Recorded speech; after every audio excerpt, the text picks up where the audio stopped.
पाकिस्तान और उर्दन में दोस्ती की नई राहें। वज़ीर-ए-आज़म शहबाज शरीफ और उर्दन के शाह अब्दुल्ला दोम की मुलाकात। दो तरफ़ा ताल्लुकात और मुख्तलिफ शोबों में ताउन बढ़ाने पर इत्तफ़ाक़। नायब वज़ीर-ए-आज़म इसहाक़ डार, फील्ड मार्शल सैयद आसिम मुनीर भी मुलाकात में मौजूद। वज़ीर-ए-आज़म ने अफ़ग़ानिस्तान और भारत में होने वाली हालिया पेशरफ़ से आगाह किया।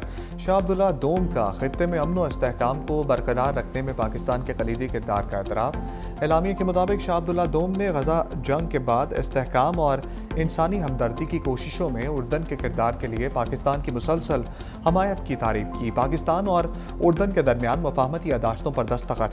वज़ीर-ए-आज़म का शाह अब्दुल्ला और वफ़द के एजाज़ में इशाइये का भी एहतमाम।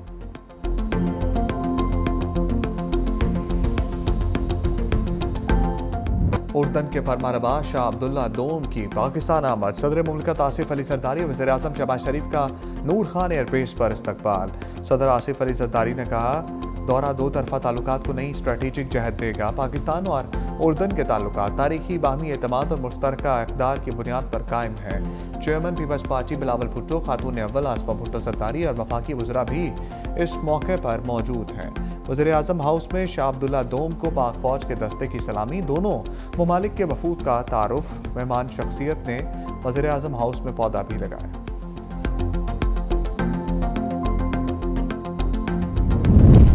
पेट्रोलियम मसनूआत की कीमतों में रद्दोबदल। 9 रुपये 60 पैसे तक इजाफे का इम्कान। कीमतों में रद्दोबदल आज किया जाएगा।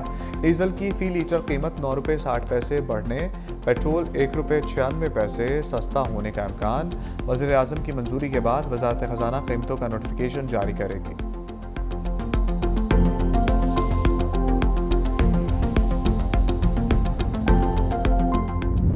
बानी पी चाय के दौर में वज़ीर-ए-आज़म हाउस के राज पे नकाब। बरतानवी जरीदे द इकोनॉमिस्ट की रिपोर्ट में तहलका खेज इंकशाफ लिखा, बानी ने इक़्तिदार और ताकत के लिए बुशरा बीबी से शादी की। मैरिज के महज नारे थे। रियासती अमूर में बुशरा बीबी हरफ आखिर समझी जाती थीं। बानी तोहम परस्ती का शिकार थे। बुशरा बीबी ने बानी की ज़ाती ज़िंदगी और सियासत पर अमलियात का रंग चढ़ाया। रूहानी इल्म से बताया, दोनों की शादी हो जाए तो बानी वज़ीर-ए-आज़म बन जाएंगे। बानी ने इक़्तिदार के लिए दीनदारी का लिबादा ओढ़े रखा। दुनियावी कामयाबी के लिए बुशरा बीबी की हर बात पर अमल किया। अहलिया की इजाज़त के बगैर वज़ीर-ए-आज़म का तैयारा उड़ान नहीं भरता था। बुशरा बीबी के हुक्म पर वफादार करीबी साथी और देरीना घरेलू मुलाजमीन को फारिग किया। जनरल बाजवा से वन-ऑन-वन मुलाकात भी बुशरा बीबी मौजूद होती थी। बुशरा बीबी की करप्शन सामने लाने पर बानी ने उस वक्त के DGISI आसिम मुनीर को ओहदे से हटाया। बानी पीटीआई के दौरे इक़्तिदार में वज़ीर-ए-आज़म हाउस में जादू टूने का इंकशाफ। इकोनॉमिस्ट के मुताबिक बानी के ड्राइवर और घर के साबिक मुलाजमीन ने कहा, रोज़ाना बीफ, स्याह जानवरों के सर और कलेजी की मांग होती थी। बानी के सर के गिर्द कच्चे गोश्त को घुमाया जाता था। मिर्चें जलाई जाती थीं। रोज़ाना स्याह बकरे और मुर्गियों के सर कब्रिस्तान में फेंकवाए जाते थे। 2018 में बानी की जीत को वसी पैमाने पर कौमी इदारे की मदद का नतीजा समझा गया। हसास इदारे की मालूमात को बुशरा बीबी इल्हामी पैगामात बनाकर बानी तक पहुंचाती थी। दोस्तों के हवाले से कहा गया कि बानी सादा लोग हैं और बुशरा बीबी के असरात को नहीं समझते। वज़ीर-ए-आज़म होने के बावजूद बानी पीटीआई का हर अमल और शेड्यूल बुशरा बीबी के ताबे था। द इकोनॉमिस्ट की रिपोर्ट। कहा, जहांगीर तरीन ने खदशा जाहिर किया, बुशरा बीबी काले जादू का इस्तेमाल कर रही हैं। उनको जादू अमलियात की निशानदही पर पार्टी सियासत से बाहर किया गया। ऑन चौधरी को बानी से वज़ारत उज़्मा की तकरीब हलफ-बरदारी में आने से रोका। बताया गया, बुशरा बीबी ने ख्वाब देखा कि अगर आप हलफ-बरदारी में आए तो वो नहीं आ सकेंगी। रिपोर्ट में वज़रा और वज़ीर-ए-आज़म हाउस का अमला कहता था कि बानी ने फर्स्ट लेडी को बहुत ज़्यादा ताकत दे रखी है। सेनेटर फैसल बाबजा ने भी रियासती अमूर में बुशरा बीबी के हद से ज़्यादा अमल दखल का बताया।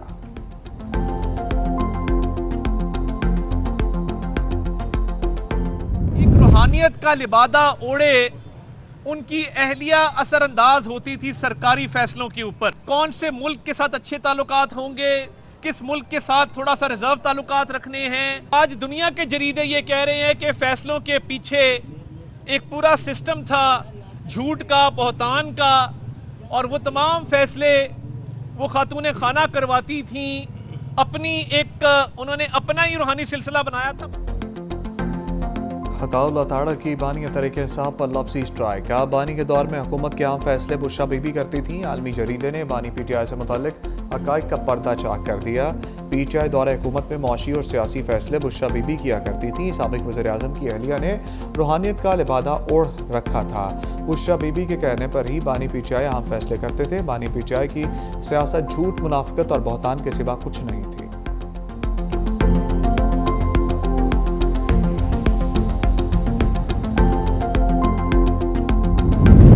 पसंद नापसंद जादू टूने में आने वाले शख्स को बानी के करीब लाया गया। सीनियर वज़ीर सिंध शर्जील इनाम मेमन कहते हैं, बानी की अहलिया बुशरा बीबी पूरी हुकूमत चलाती थी। जनाजों, मैयत पर ना जाना सब बुशरा बीबी तय करती थी। लोगों को वज़ीर-ए-आज़म हाउस बुलाकर ताज़ियत की जाती थी। बानी पीटीआई के दौर में बहुत बुरा गवर्नेंस का मॉडल था। रियासत मदीना का उनके किरदार से कोई ताल्लुक नहीं था। वज़ीर बल्दियात नासिर हुसैन शाह कहते हैं, बुशरा बीबी का एहतराम है ये, लेकिन मंजर आम पर आने वाली बातें हकीकत हैं। इकोनॉमिस्ट और दीगर जरीदों को पीटीआई दौर में हाईलाइट किया जाता था। ये मकाफात अमल है, गोगी का भी किरदार था।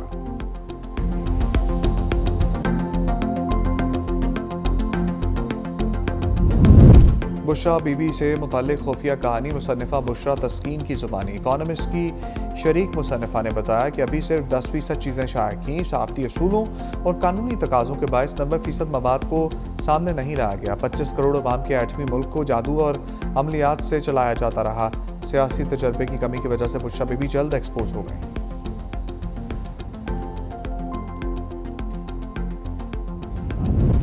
बैरिस्टर गौहर ने इकोनॉमिस्ट के आर्टिकल को स्पॉन्सर्ड करार दे दिया। कहा, यह आर्टिकल शरअंगेज और झूठ पर मबनी है। इसके खिलाफ कानूनी चाराजोई का हक रखते हैं। मकसद बुशरा बीबी और बानी के किरदार कशी करना है। इससे कबल भी इद्दत जैसे घटिया इल्ज़ामात लगाए गए। ऐसे हटकंडों से बुशरा बीबी को नहीं तोड़ा जा सकेगा। बीबीसी ने अमरीकी सदर की तकरीर को गलत एडिट करने पर माफ़ी मांगी। वक्त साबित करेगा ये बातें भी गलत बयानी पर मबनी है।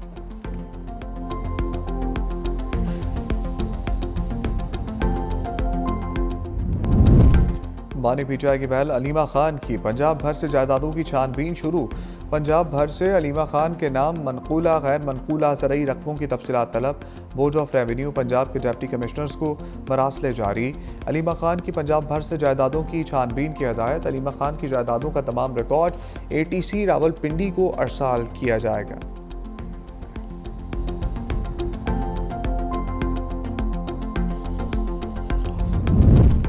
27वीं तरमीम पर तीसरा इस्तीफ़ा आ गया। लाहौर हाईकोर्ट के सीनियर जज जस्टिस शम्स महमूद मिर्जा ओहदे से मुस्ताफ़ी। अपना इस्तीफ़ा सदर पाकिस्तान को भिजवा दिया। चैम्बर भी खाली कर दिया। जस्टिस शम्स महमूद मिर्जा के तबादले का इम्कान था। वो लाहौर हाईकोर्ट की इंतज़ामी कमेटी के मेंबर थे। जस्टिस शम्स महमूद ने 2028 में रिटायर होना था।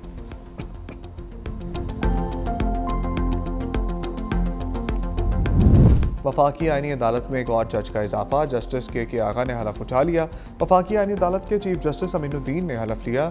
Justice Arbab Mohammad Tahir, justice Mohammad Azam Khan, justice इनाम अमीन मिन्हास की शिरकत। जस्टिस खादिम हुसैन सोमरो और जस्टिस मोहम्मद आसिफ भी शरीक। इस्लामाबाद हाई कोर्ट के चीफ जस्टिस सरफराज डोगर की भी शिरकत। वफाकी आईनी अदालत फ़ाल करने के लिए इस्लामाबाद हाई कोर्ट की इंतजामिया मुतहरक। एडवोकेट जनरल ऑफिस और अटारनी जनरल ऑफिस भी खाली करा लिया गया। वफाकी आईनी अदालत की 2 अदालतें सेकंड फ्लोर पर कायम होंगी। जस्टिस मोहसिन अख्तर कियानी और जस्टिस मियां गुल हसन औरंगजेब की अदालतें मुंतकिल होंगी।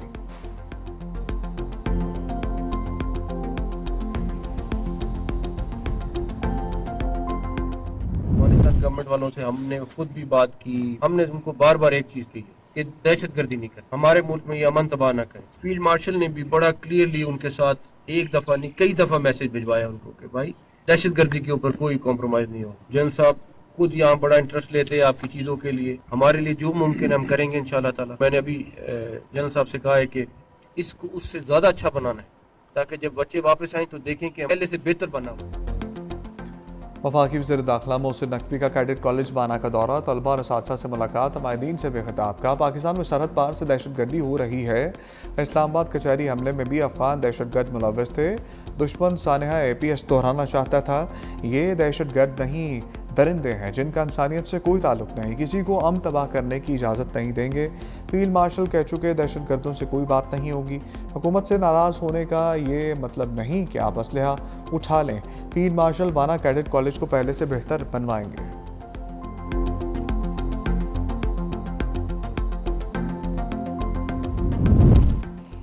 इस्लामाबाद जुडिशल कम्प्लेक्स खुदकुश हमले की तहकीकात में पेशरफ्त। दहशतगर्द की मामनत पर एक दर्जी गिरफ्तार। बारूद से भरी जैकेट पेशावर में तैयार की गई। खुदकुश जैकेट कुछ दिन एक दर्जी के पास रखी गई जिसे मालूम था ये खुदकुश जैकेट है। खुदकुश जैकेट गुड़ की बोरी में छुपा कर इस्लामाबाद लाई गई। मरकजी सहूलतकार का खवारिज से राब्तों का एतराफ़।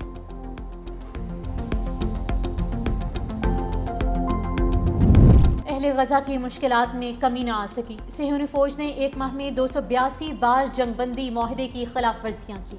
इसराइली फौज ने 88 बार निहत्ते शहरियों पर फायरिंग की। 12 मरतबा रिहायशी इलाकों में ज़मीनी दरअंदाजी की गई और 124 फ़ज़ाई और ज़मीनी हमले किए गए, जबकि 52 बार घरों और अमलाक को मुनहदिम किया गया। सख्त मौसमी हालात ने फ़लस्तीनियों का इम्तिहान मज़ीद कड़ा कर दिया। गजा पट्टी में मौसमी सरमा की पहली बारिश, पनागज़ीनों के खैमे पानी में डूब गए। उधर इसराइल की जानिब से 153 फ़लस्तीनियों को ज़बरदस्ती जनूबी अफ्रीका भेजने का इंकशाफ। गजा में आलमी अमन फोर्स की तैनाती का मरहला। पाकिस्तान समेत आम मुस्लिम ममालिक ने अमरीकी करारदाद की हमायत कर दी। कतर, सऊदी अरब, मुत्तहिदा अरब अमीरात, तुर्की और दीगर ममालिक के मुश्तरका बयान में कहा गया, आलमी अमन फोर्स की तैनाती का अमल फ़लस्तीनी अवाम के हक़ के खुद इरादियत और मुस्तकिल रियासत के क़याम की बुनियाद फराहम करेगा। अमरीकी ड्राफ्ट के मुताबिक गजा में 2027 तक आर्जी गवर्नेंस बॉडी और बोर्ड ऑफ पीस कायम किया जाएगा। सरबराही सदर ट्रंप करेंगे। 20,000 एहलकारों पर अमन फोर्स गैर रियासती गिरोहों को गैर मुसल्लह करने, शहरियों के तहफ़्फ़ुज़ और इमदादी राहदारियों को महफूज बनाने की जिम्मेदार होगी।